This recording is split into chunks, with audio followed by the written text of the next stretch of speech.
भारत में स्थित एक ऐसी गुफा जिसके बारे में बहुत ही कम लोगों को पता है। जी हाँ, मैं बात कर रहा हूँ रामायण काल की बाली की गुफा के बारे में। वैज्ञानिक बाली की गुफा में घुसे तो अंदर जो नजारा दिखा उसे देख उनके भी होश उड़ गए।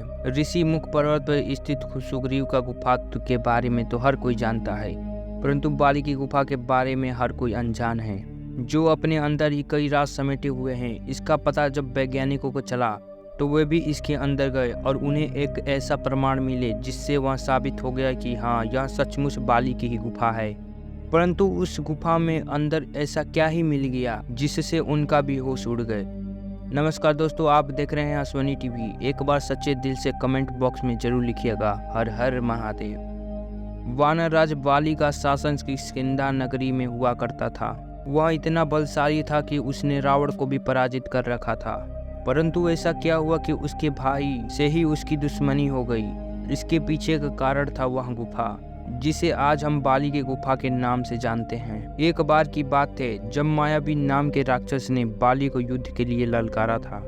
बाली उसके पीछे भागा और वह राक्षस भागते भागते एक गुफा के अंदर जा पहुंचा।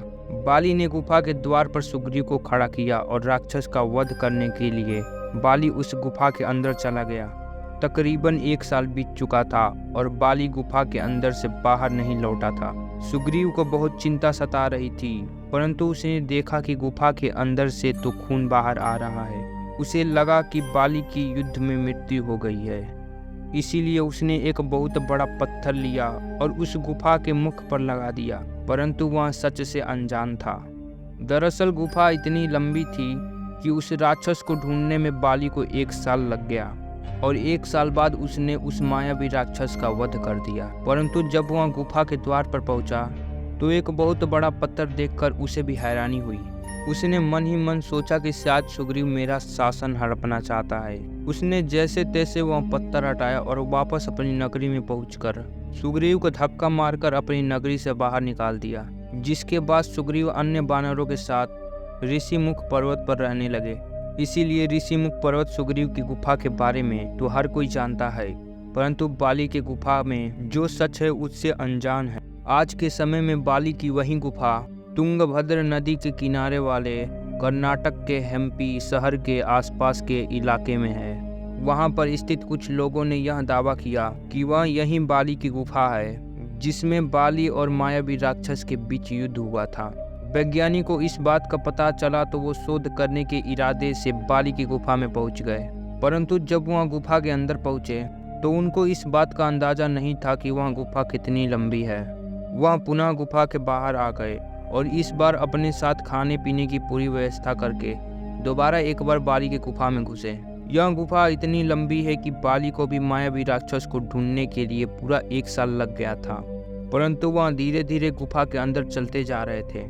उन्हें बस कुछ ऐसा प्रमाण चाहिए था जिससे यह सिद्ध हो सके कि यह गुफा सचमुच बाली की ही गुफा है। वे 2-3 दिन तक उस गुफा में विचरण और शोध करते रहे, परंतु उनके हाथ कुछ भी नहीं लगा। परंतु ठीक 3 दिन के बाद उन्हें अंदर से एक विशालकाय नाखून प्राप्त हुआ। वो नाखून कोई सामान्य नाखून नहीं था और न ही किसी जानवर का नाखून था। वैज्ञानिक वैसे भी हैरान थे कि आखिर यह नाखून किस प्रजाति का है जिसे शोध के लिए भेज दिया गया। वैज्ञानिक उस गुफा के और अंदर पहुंचे तो वहां पर उन्होंने जो देखा उसे देखकर उनके होश उड़ गए। दरअसल उस गुफा के अंत में एक अलग सी भाषा में कुछ लिखा हुआ था जो किसी के समझ में नहीं आ रहा था। परंतु वैज्ञानिकों ने इस पर शोध किया तो उन्हें पता चला कि यह लिखावट तकरीबन 5 से 6 हजार साल पुरानी है। वानर नाम की प्रजाति पहले इस तरह की लिखावट का इस्तेमाल किया करते थे। वानर बंदरों से अलग हुआ करते थे। उनका शरीर मानव की तरह होता था, परंतु मुख बंदर की तरह। उनकी पूंछ भी होती थी और वह काफी हष्ट-पुष्ट पहलवान की तरह होते थे। जब वह नाखून अच्छी तरह से शोध किया गया तो यह पाया गया कि वह किसी आम इंसान का नाखून हो ही नहीं सकता, न वह किसी जानवर का नाखून है। क्योंकि मायावी राक्षस और बाली के बीच उस गुफा में युद्ध हुआ था, तो यह प्रमाण दिए गए कि जरूर यह नाखून मायावी राक्षस का ही नाखून है। इसके बाद वैज्ञानिकों ने भी इस बात पर मोहर लगा दिया कि यह गुफा सचमुच में बाली की गुफा है, जो आज के समय में तुंगभद्र नदी वाले कर्नाटक के हम्पी शहर में जंगली इलाकों में मौजूद है। इस घटना को लेकर आपके क्या विचार हैं?